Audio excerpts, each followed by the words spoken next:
Welcome back to another edition of the Building the Herd Film Room. Back with Rich Fann, as always, at Buffalo Wins. How you doing today, Rich? Good, good. Enjoying a good evening. Pre-anniversary film review, so that's always fun. Yeah, so want to thank everyone who watched the Reggie Ragland and Shaq Lawson one. Got some really good feedback on that. Today we're going to dive into some older Rex Ryan's, some film of Rex Ryan's defense with the Baltimore Ravens. Last year we saw the Bills defense kind of regress under his first year as head coach. He tried to incorporate, he said, some of Jim Schwartz's schemes with his old, and it wasn't really a true Rex Ryan defense. I know Rich has been one of Rex Ryan's biggest fans forever, so it's great that we get to do this with you.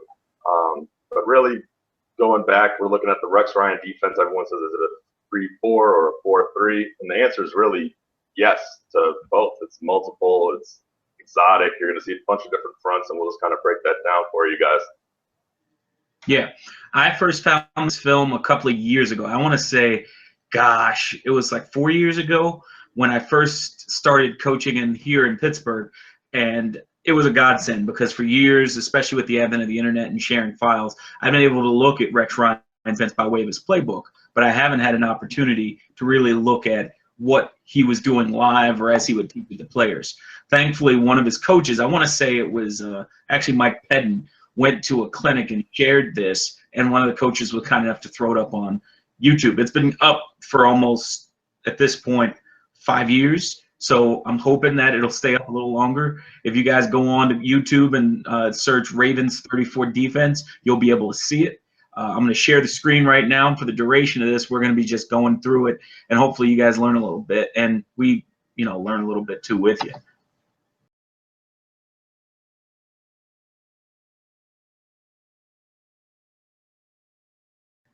So now we're looking at runs versus an odd front. This is kind of the traditional 3-4 look that we're going to see from the Bills this year. You see there's 3 down linemen. You got the Sam linebacker to the strength over there in a stand-up position in a 2-point stance. But why don't you tell us about the odd front, some of the principles that you want to look for first? Sure. Well, the first principle, you're gonna need the nose tackle. You can see right here, the biggest dog in the yard's right there lined up on the center. You're gonna have 2-5 techniques, typically in a 3-4, but with Rex, he likes to have a 5 and a 3 just for gap integrity purposes and kind of help with penetration. And then behind them, you see you got the Mike and the Will. Now, the Sam is interesting because the Sam is really going to depend on the system and the year he's dealing with player-wise. A lot of years he'll have Terrell Suggs, he'll have Adalius Thomas, he'll have even now Manny Lawson, a guy who he can kind of shift around from different linebacker spot, defensive end. But typically that Sam backer, the most important thing for him is he's got to thump. He's got to be able to handle that tight end, get in the backfield, make a stop, and do a little bit of the dirty work, just like the stunt man's going to do at Mike inside backer. Kind of let Ray run free. Typically that's been, Bart Scott, amongst others. So as you see the interplay between these guys on this run, you'll see what I'm talking about. You'll see it better on the end zone cam. You see first, he's going with the guy getting off, disengaging, and he's still in the backfield to make a play. And you see all the 3 down linemen, they're head up over an offensive lineman, so they're asked to 2 gap, which means they're responsible for the gap on either shoulder of the offensive lineman, and that really allows the linebackers to go in and kind of penetrate and clean up.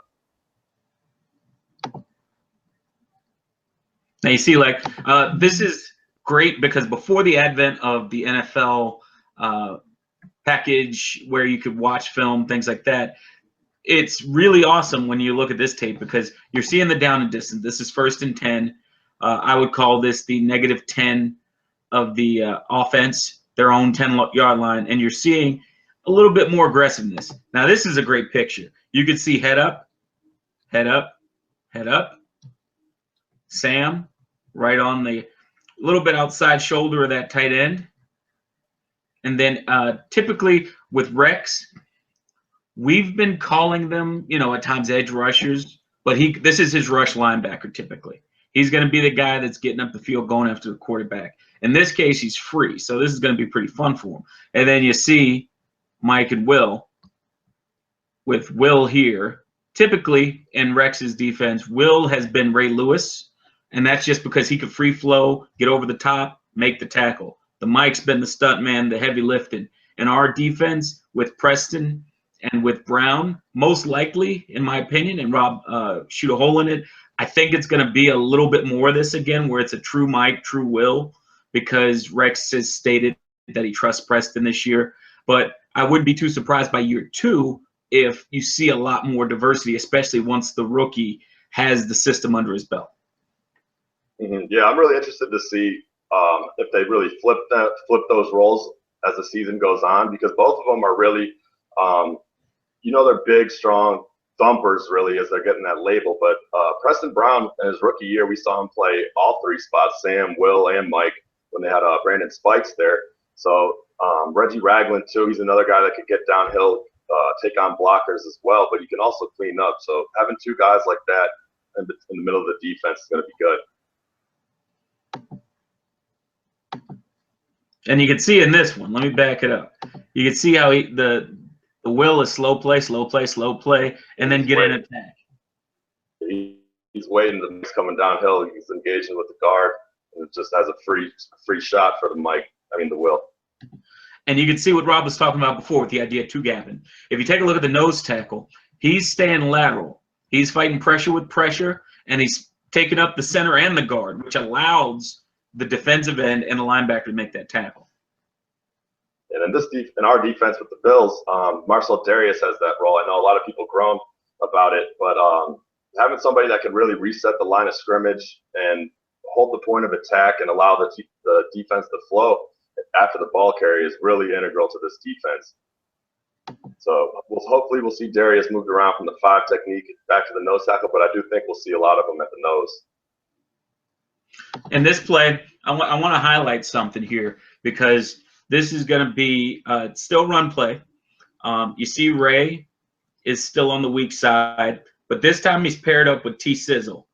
And I want you to take a look at what T-Sizzle is doing as far as his run defense, because this is really one of the main reasons why I'm fine with Lawson getting the shoulder surgery.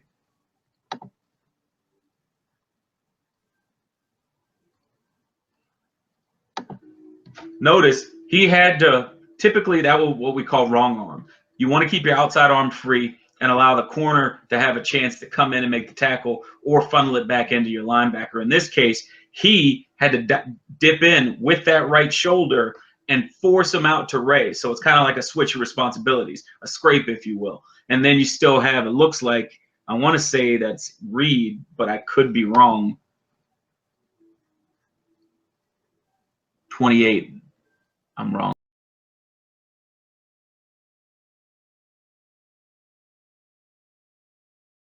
on that one. So you have an over front, and this is what we saw a lot of the Bills run last year. It's a 4-3 look. You're going to see the 4 down linemen and then the stand-up rusher. And the overlook means the defensive line has shifted to the strength of the offensive line, meaning that they're going to shift over to the tight end. So really a lot of people see this defense, and it's really a hybrid because it uses some 2-gap principles from the 3-4. But as you see, there's some of the deep down linemen that are split in between 2 O linemen, so they're 1-gapping, which are penetrating and getting upfield. So this is really the Rex Ryan defense.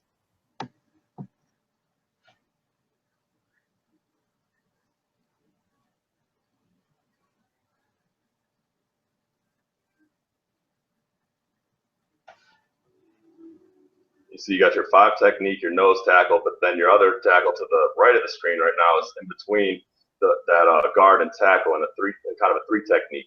So that's your 1-gapper right there, and his job is to just split that block and get upfield.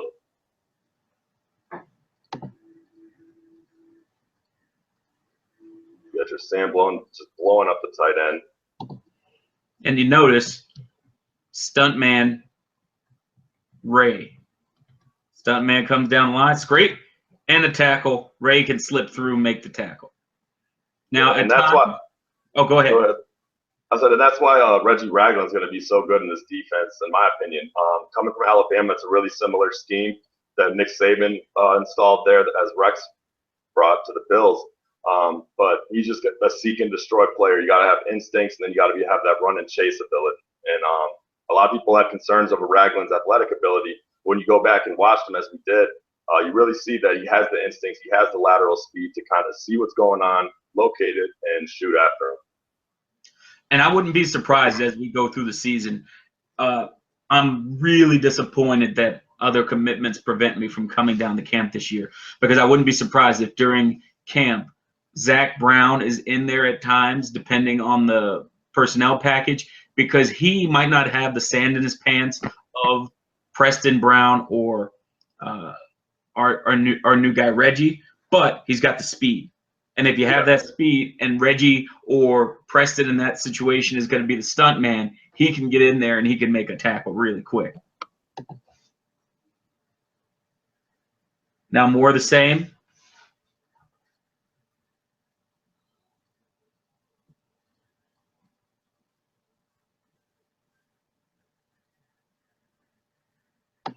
Now the importance of that late shift, because this guy's expecting a two gap.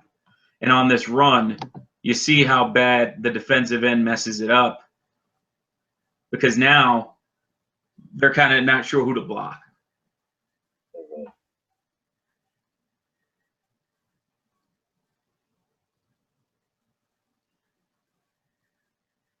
Again, more of the same.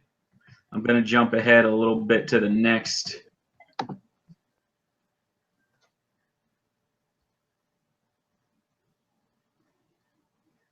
So this is still over, but now they have a little bit. You see this bubble that's created,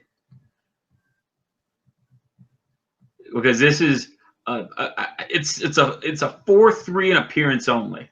They're still gonna do some funky stuff, but this is Rex at his best as far as he's still gonna overset the front, but now with this bubble, he's got these two to handle it, and this guy to kind of handle outside responsibility. And it's important to remember that this is from 2005, so they're not going to see as many pro formations by offense. We see a lot of the spread in the 11 personnel with 3 wideouts. So Rex will still use these fronts, but you have to remember there's not always going to be 2 tight ends and a fullback in there as well. So it should be interesting to see, and we'll get into some of that also. And that's a lot of this. Yeah, I'm going to try to find. And hey, look, it's the Bills. You can see, oh, sweet Lord, that was a horrible play. Chris Valerio, someone at home's cursing right now. Chris Valerio, flashbacks from this game. I mean, I'm sorry. I got to look at this for a second. Chris Valerio winds up cutting his fullback's legs out from under him. Damon Shelton should have kicked him in the head. Good old mid-2000s Bills football right there. Yeah, this is But like you said, Rob, there are not going to be too many teams. I kind of did a little bit of a count in my head. You're going to have the Ravens. They might use a little bit of this. The Steelers obviously will be more spread with the personnel they have nowadays. Patriots, who knows with Brady not under center. Who knows with the Dolphins with a new head coach? Who else are they playing this year? It's the North. From Seattle. Oh God, Seattle we'll see a little bit, but a lot of the read option too. Let's see, San Francisco. We might see a little, but it's gonna be Kelly style. So if you see it, it's probably gonna be out of pistol, and it's gonna be a little bit of no huddle. So who knows there? The Rams, of course, we'll see it with the Rams. Now this is the under front. It's basically the opposite of an over front, meaning it's going to shift to the weak side of the formation. And just like before, it's a 4-3 with 3-4 personnel, basically. This is the defense we saw with Mike Pettin the first season. They used this a lot, pretty heavily, using Hughes up the edge, and was it Darius at the nose? Kyle Williams was the 3 technique, and that Alan Branch playing a lot of the 5 technique. Yes. So that you see 97 he's playing right now. So what's so good about this front is you got 2 edge defenders right there, so you're going to bring 4 on most downs. And the thing is, having a guy like Jerry Hughes on one edge and Shaq Lawson on another, they're both athletic enough to drop, so the offense really isn't going to be able to know who's coming until the ball's snapped. So now we're going to see a little bit of pressure, and then we'll switch to the pass game so that way everyone can see. Saw 1. That's one of my favorite plays Rex uses. You'll see you got to cover 1 behind it, but we're going to see a little bit of pressure coming off the edge here. You can see the delay. The delay is essential in this because it allows for the blocking scheme to kind of be picked up, and then you have that extra guy that just comes in.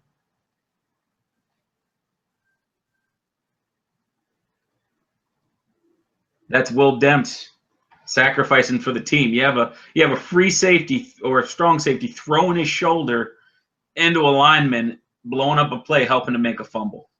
Yeah, we saw Aaron Williams doing that a lot last year when he first during the first 3 games before he got hurt, before Corey Graham kind of took over that role as the box guy that was going to blitz and play the run and fill against it. So this is nothing we haven't seen before. Hey, I think if that dude's going in the backfield, you're getting stopped. If you see 20, yeah, 20 is going to get the job done. Yeah, and he's going to be coaching those guys on all these concepts. So he's done it when the lights are on. He understands it. Now, a lot of times I think, especially with Rex, especially with football, the biggest misconception is every blitz is designed to sack the quarterback. In this case, these blitzes are designed to stop the run. They're trying to make a pile in the backfield. They're trying to overload the blocking scheme and prevent the runner from getting his feet under him. And for the most part, as you see, you have a guy like Ed Reed going from the middle of the field and holding. Before the snap. And if you have him deep, you're going to assume, okay, they can't possibly be doing anything too crazy. And like you said about making a pile for the run in the backfield, they really got numbers on both sides of the offense here. If you look at it, you got 1, 2, 3 over there to the right against 2, and then you got your 1, 2, 3, 4 against 3 over here. So you kind of want to overload it, and that's the point of these hybrid fronts, quote unquote. And this is where Rex is talking about. I love Rex from a schematic standpoint. I had some issues last year. I had some issues with his calling out of players. But this is what he's talking about when it comes to stats and needing everyone to buy in. Because when you watch a play like this, no one can Ray's going to get credit for the tackle, but no one really can get credit for this tackle because you have a mass of bodies and you really could give it to 1 of 3 players, but Ray's going to get it. And so the more players can do that, the more likely it is the defense is going to work. Now you're going to see Saw 1 versus actual passing.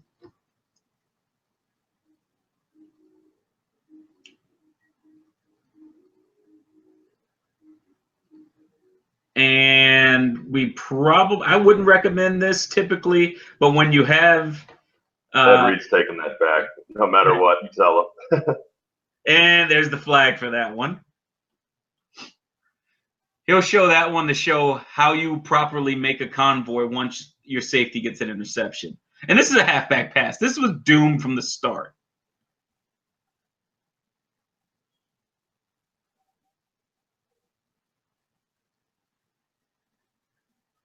All he had to do, cut across. Horrible. Will Demps. Will Demps was the bane of my existence when I watched Ravens games back then. The swill 1. What do you know about that concept, Rich? It's just going to be weak side linebacker blitz. Yep. So when we're looking at these, for the most part, when it's coming up, there we go. Where is it? It'll pop up. So front, blitz, who's responsible? Coverage.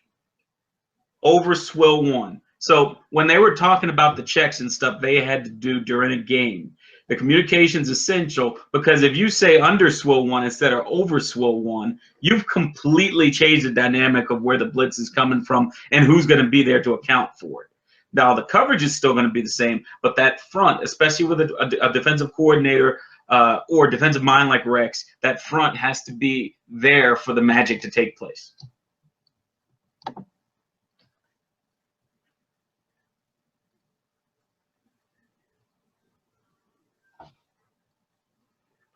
So now this one's actually interesting. I'm going to back it up a little bit because typically you look at the formation, they have double tight, double flanker, single back. In our defense in my high school, you really don't have a strength. So Rex would have had to tell them through film study where strong and weak would be in a double tight situation. Mm-hmm. Because otherwise that'd screw the whole thing up. That's a lot of what happened with the Bills late in the season. A lot of teams would go up against them. They'd use either double tight or they would use a tight end. They learned from the Patriots. They'd use one or two tight ends, shift them late, and that would screw up the communication. And then if it was a cheap pop pass, off they go. Yeah.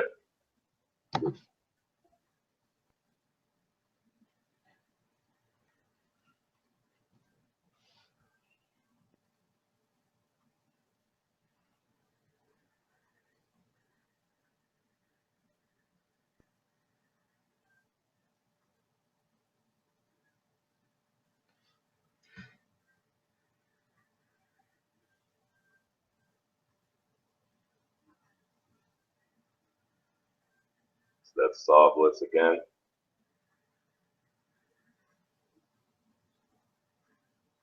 We're going to see this one better from the end zone.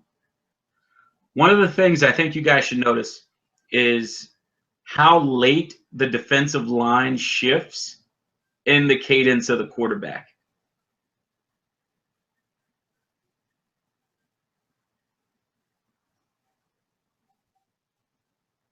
There's not much time. If you notice there with the Browns, there really isn't that much time for him to make any adjustments because by the time you had the shift is already declared that the play is going to happen. They're not going to check out, especially at this time. Jeff Garcia is not trying to die out there.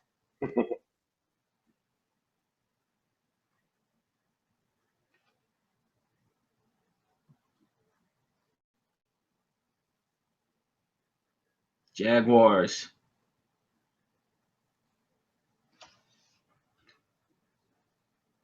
Mr. Leftwich.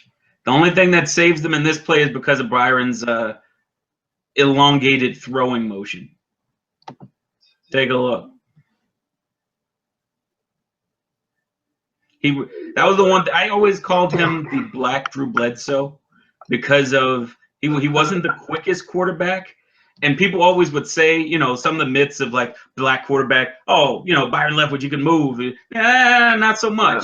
And then when he throws, he's throwing from his hip pocket and then swinging the ball, which God bless him. I mean, he made it work. He got paid off of it, but that had to hurt. Okay, now this is a good play for us to take a look at. We'll see it better. We're going to see these swing passes. The running back, we know how that hurt last year. So absolutely. When you're running this play, the Bills tried to run it a little bit, but not to a lot of success. When you're running this swill, you're running the saw, any blitz with a cover one shell, you're going to have linebacker coverage at that first level now because the pressure is going to come from your DL and maybe a backer. So that means your inside linebackers have to get on their horse. Giants game. Have to get on their horse. Bengals game. Have to get on their horse. Patriots game. And stop that running back out of the backfield or they're dead. And Ray is Ray. Tackle for loss. What could have been 2 or 3 yards is a tackle for loss. Yeah, and that's what they need. That's what they're expecting out of Reggie Ragland. Obviously, they traded up to get him. They want someone with speed that can cover that back. So we'll see if those concerns are justified as the season goes. But that's something that they'll really have to be focused on this offseason. And it's so funny to watch a young Ben Roethlisberger. This wouldn't happen now. He would just check out of the play, or they'd be in shotgun. So that's where some of this, and I'm going to jump ahead a little bit. I want to find us some spread to kind of give the viewers an idea of what we're going to be seeing. Ironically, more Steelers. Okay, so this is out of their cover 2 shell. This is Falcon 2. You're going to still see a little bit of pressure. It's going to be late from the top of the screen. But now with the cover 2 behind it, you see it changes the dynamic. Instead of going deep, the corner knows they have the short flats, and the safety's going to cover them.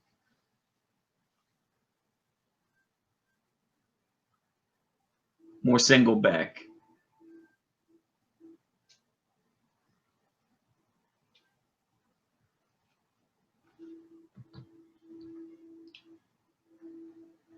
And you see this odd is a true odd. So there we go. Now we're going to see some cover 2 pressures.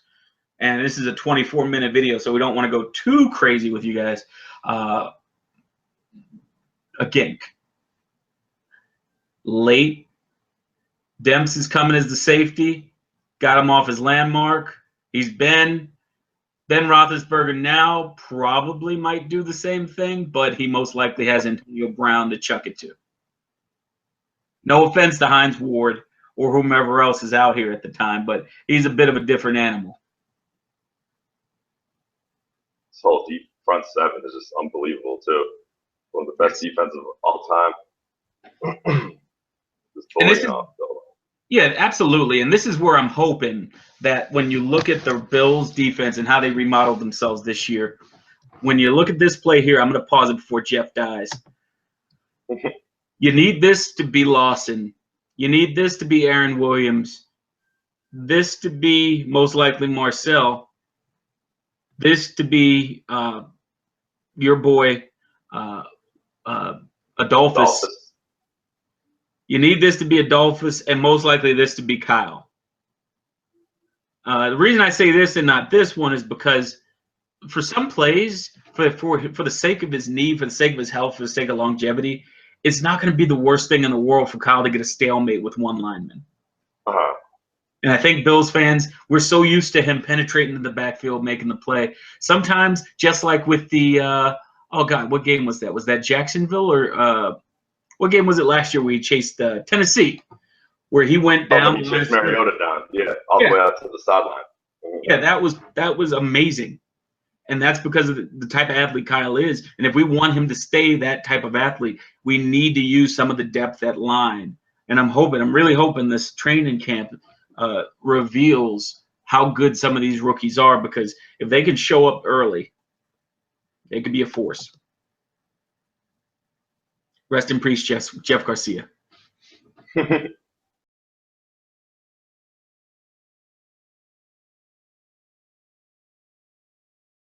Start with here. All right, so we've now switched to a Bills game from this year. So this is Bills Colts, first game of the season, and this is over Ed right off the bat, first play of the game. You see, you have that bubble. Linebackers responsible for it. Depending on the shift, because of the spread nature of the formation, 53 Bradham most likely isn't going to shift over. Let's take a look.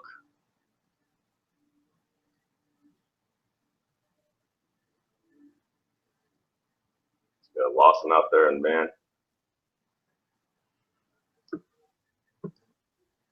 Now we're going to see the end zone of this. Now, one of the biggest problems is, and this is something where the first couple of weeks of the season, we'll see it, and I'll kind of pardon my. Without Darius there, Corbin Bryant's not getting it done. That bubble was too big. Yes, Corbin Bryant, 55, didn't get his edge set, and this is the play where Corey Graham gets knocked out. Right there. So this is all the way bad. Like, first play of the season. We got problems right here. So now we go into more of a nickel look. They're moving some people around. This is what we wanted to see. Exactly. Hughes moved around. There he is, down in a 2-point stance, a 3-point stance, playing D tackle almost. So there's just those exotic looks that we wanted to see. You got Kyle Williams playing more of a 7 technique than a 5 here. Yeah. Bradham's dropping into the hole, more of a 3 technique position, and then he drops into coverage. Brown blitzes. play for Hilton on Darby for his first assignment. Yep. Good luck with that.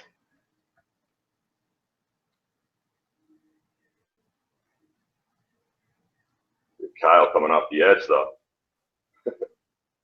Oh, yeah, he can move. I mean, Darby, there's not much you can do with that play. Yeah. Now you got 5 wide.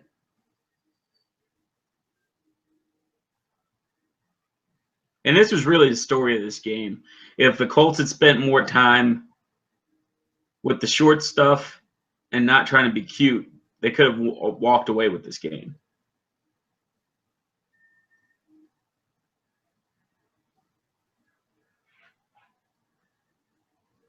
They got that one high.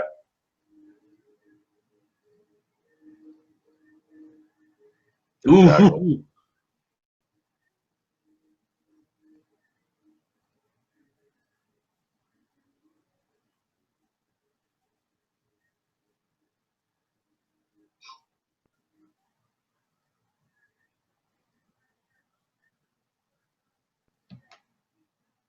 They're still in no huddle, which was, again, a problem with the Bills last year. Hopefully they get that cleaned up. Oh, okay. Let's back her up. Over Ed again. In a 4-3 alignment, and they got the slot guys now against your, what's that? Okay, so.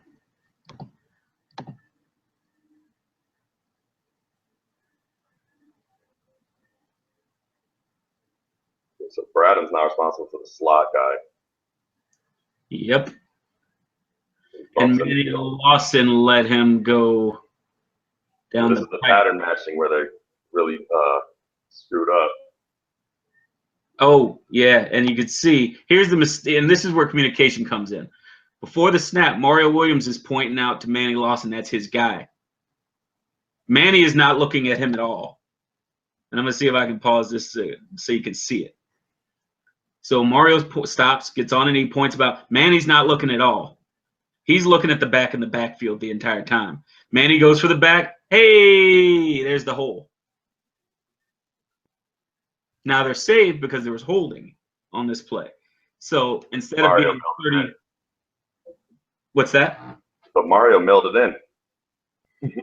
Yo, well, yeah. I mean, listen, we can go to the end of the season. No, I know. I can gladly. Oh no, I know. I'm talking about. I'm on your side with the Mario thing. Oh yeah, and I readily admit, like I know the illustrious JPQ is on his case, and I fully admit at the end of the season, Mario Williams was in the I don't want to get hurt program. But early in the season, yes, he was. I don't know if he's all in, but he's like 70%. Might want to check that guy out. Yeah, like look, he's pointing again. Coverage. Someone cover that guy. Like out of his periphery, he's pointing up the inside guy who's hiding because if they tried to be cute. That's not Tammy. I can't remember who 84 is. Oh, Fleener. Fleener. Oh, flitched. That was one thing with this game I remember distinctly. There were so many flinches by Colts offensive line and tight ends that the refs didn't call. I was at the game, so I didn't really see those. But well, here, look. Take a look at Fleener. Yep. I was like, that was plain as day. And obviously I'm watching in HD on TV at home, so. Second and long. This is when Rex is usually going to want to dial something up.